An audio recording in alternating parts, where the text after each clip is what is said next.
Viewers हम ये काम कर रहे हैं। देखिए मशीन हमने खोली हुई है। अब इसमें बेल्ट इंस्टॉल करेंगे। हमारा रिपेयरिंग एंड मेंटेनेंस सर्विसेज का काम है, जिम इक्विपमेंट का। तो जिम के हवाले से आपको कोई भी काम कराना हो रिपेयरिंग एंड मेंटेनेंस सर्विसेज के हवाले से, तो हमारी कंपनी हाज़िर है। तमाम इक्विपमेंट्स में डील करते हैं रिपेयरिंग एंड मेंटेनेंस सर्विसेज के हवाले से।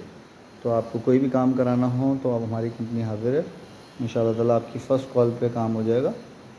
देखें ये भी सारा इक्विपमेंट हम उसको वेल मेंटेन करेंगे और जो है इसको ओके करके वीडियो डालेंगे, वीडियो अपलोड करेंगे।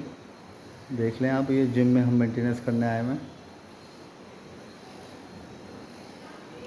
तो वेबसाइट पे नंबर मेंशन है। कोई भी काम कराना हो रोइंग मशीन के हवाले से, ट्रेडमिल के लिए, इलेक्ट्रिकल के लिए, ये देखें ये मशीन भी है। सबकी रिपेयरिंग एंड मेंटेनेंस सर्विसेज देख रहे हैं।